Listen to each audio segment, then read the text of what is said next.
Ask talk కార్యక్రమానికి స్వాగతం. నా పేరు మారుతి కిరణ్. నేను ఒక మోటివేషనల్ స్పీకర్ని. ఇవాళ నేను మాట్లాడబోయే విషయం ఏంటంటే విజయం. అంటే మన జీవితంలో విజయం యొక్క పాత్ర ఏమిటి అని. విజయం అనే పదం లేకుండా ఏ వ్యక్తిత్వ వికాస కార్యక్రమము లేదు, ఏ వ్యక్తిత్వ వికాస ఉపన్యాసము లేదు. మనం అనుకుంటాం కానీ కొన్ని చిన్ని విజయాలని మనం సాధిస్తూనే పోతూ ఉంటాం. కాకపోతే వాటిని మనం ప్రత్యేకంగా గమనించాం. అది విజయాలు అని కూడా అనుకోం. అయితే విజయానికి నిర్వచనం అంటూ ఏమన్నా ఉందా అంటే, విజయానికి చాలామంది రకరకాలుగా నిర్వచనాలు ఇస్తున్నారు. కానీ సులభంగా సరళంగా చెప్పాలి అంటే, అనుకున్న పనిని అనుకున్న రీతిలో అనుకున్న కాల వ్యవధిలో చేయటమే విజయం అండి. అయితే చాలామందికి ఒక అపోహ ఉంది.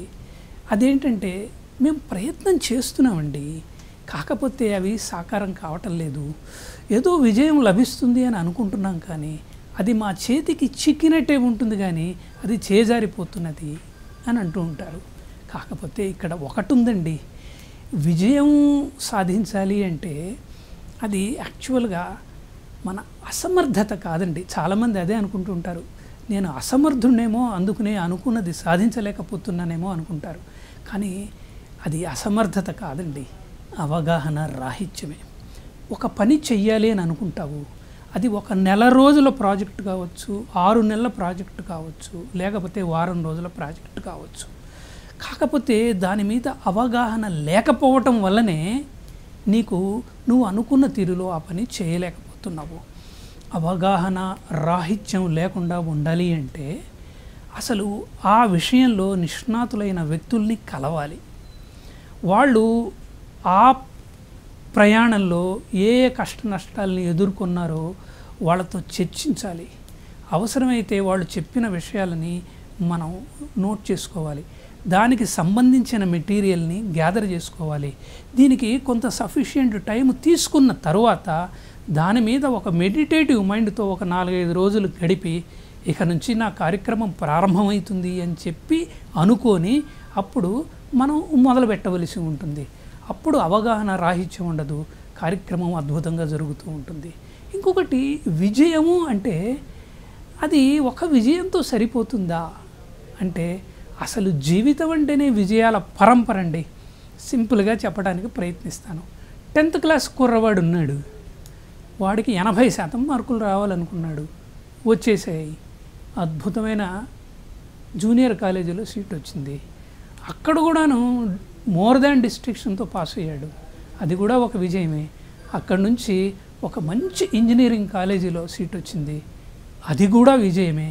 అక్కడి నుంచి క్యాంపస్ సెలక్షన్లో మంచి ఉద్యోగం సంపాదించాడు, అది కూడా విజయమే. దాని తర్వాత ఇక విజయాల పరంపర అలా కొనసాగుతూ ఉంటుందన్నమాట. మంచి ఉద్యోగం సంపాదించుకున్న తర్వాత వివాహం చేసుకోవాలనుకుంటాడు, వివాహం చేసుకుంటాడు. తర్వాత పిల్లలు, సంసారము, ఆ సంసారంలో మళ్ళీ ఎదురయ్యే ఒడిదుడుకులు. కాబట్టి జీవితం అంటే ఒక విజయాల పరంపరే తప్ప ఎక్కడో ఒక చోట ఆపేస్తే అంతటితో సరిపోతుంది అని అనుకోవటం మటుకు చాలా కష్టం అండి. దీంతోపాటు ఇంకొక ముఖ్యమైన విషయాన్ని కూడా గమనించాలి.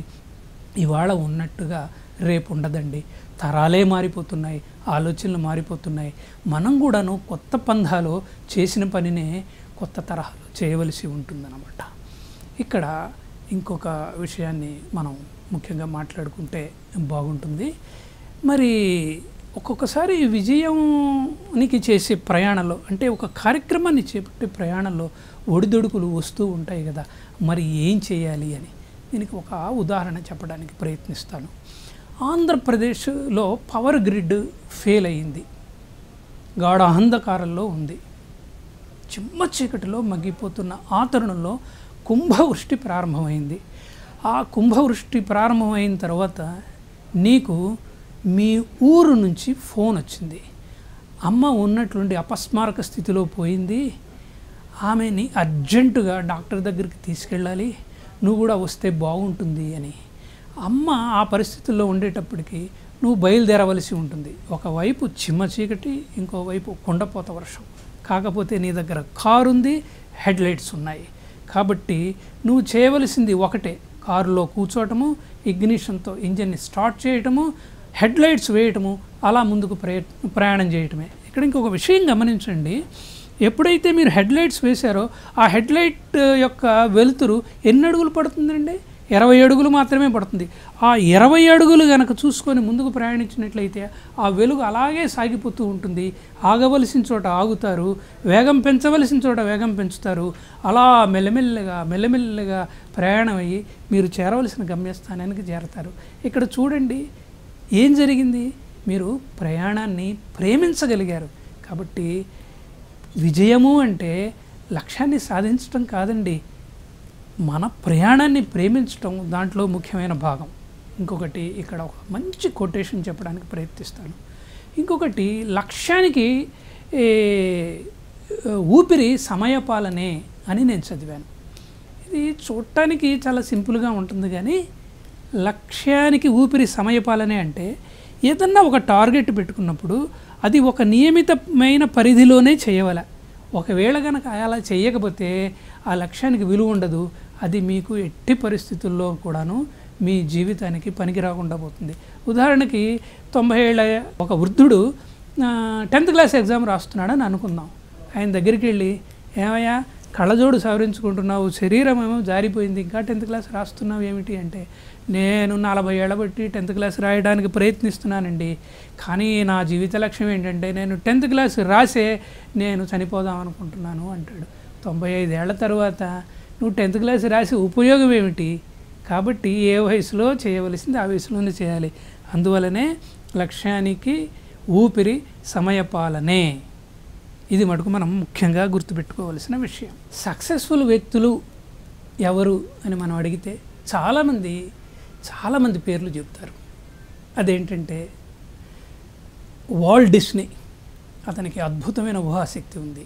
అట్లాగే ష్వార్జ్నెగ్గర్, అతనికి అద్భుతమైన కండర వ్యవస్థ ఉంది, చాలా బలమైన వ్యక్తి. అట్లాగే మదర్ తెరీసా గురించి కూడా చెప్తారు, ఆమె ప్రేమని ప్రపంచానికి పంచింది అని. అట్లాగే బిల్ గేట్స్ గురించి కూడా చెప్తారు, అతను గొప్ప సంపన్నవంతుడు అని చెప్పేసి.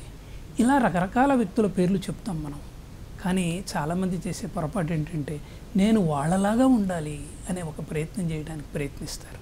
కానీ ఇక్కడ నేను చెప్పేది ఒకటే, ఎవరో చేశారు, ఏదో సాధించారని చెప్పేసి వాళ్ళలాగా ఉండడానికి గనక ప్రయత్నిస్తే మనం అనుకున్న విజయాన్ని సాధించలేము, సరికదా, మనం అపహాస్యం పాలయ్యే అవకాశం ఉంది.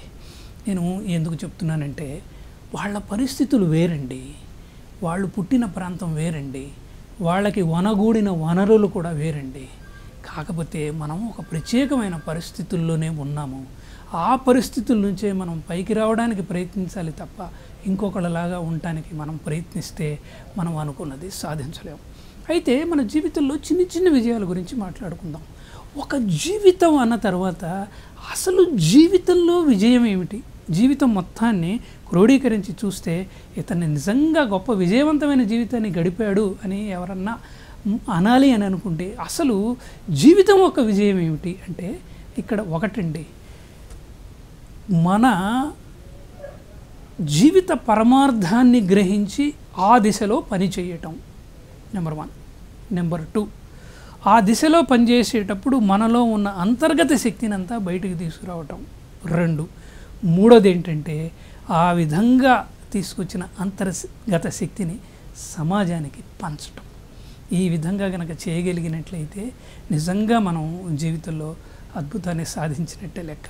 ఇక్కడ నేను స్టూడెంట్స్కి ఒక చిన్న విషయం చెప్పి ముగించడానికి ప్రయత్నిస్తాను. చాలామంది అనుకుంటూ ఉంటారు మనలో శక్తి ఉంది, పర్వాలేదు అని అనుకుంటారు. కానీ ప్రతి వాడు కూడాను గమనించవలసిన విషయం ఏంటంటే మీరు అనుకున్న దానికంటే మీలో చాలా ఎక్కువ శక్తి, అద్భుతమైన శక్తి ఉందండి. ఒకసారి నేను చూశాను, ఒక వ్యక్తిత్వ వికాస నిపుణుడు ఒక పిల్లవాడిని స్టేజ్ మీదకు పిలిపించి అతనికి ఒక కాగితం ఇచ్చి అట్లాగే ఒక పెన్ ఇచ్చి నీకు 60 సెకండ్ల టైం ఇస్తున్నాను, అంటే 1 నిమిషం టైం ఇస్తున్నాను, నువ్వు సున్నాలు గీస్తూ వెళ్ళిపోవాలి, 1 నిమిషంలో ఎన్ని సున్నాలు గీయగలవు అన్నాడు. వెంటనే ఆలోచించి నేను 80 నుంచి 90 వరకు గీస్తాను అన్నాడు.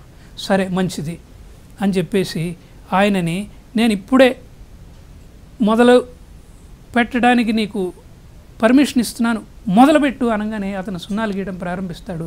వెంటనే తొందరగా గీయి కమాన్ క్విక్ ఫాస్ట్ అని చెబుతూ ఇంకా 30 సెకండ్లే ఉంది, 20 సెకండ్లే ఉంది, 10 సెకండ్లే ఉంది, 5 సెకండ్లే ఉంది, 2 సెకండ్లే ఉంది అని చెప్పి అతన్ని తొందర పెడతాడు. అతను గబ సున్నాలు గీయటం ప్రారంభిస్తాడు.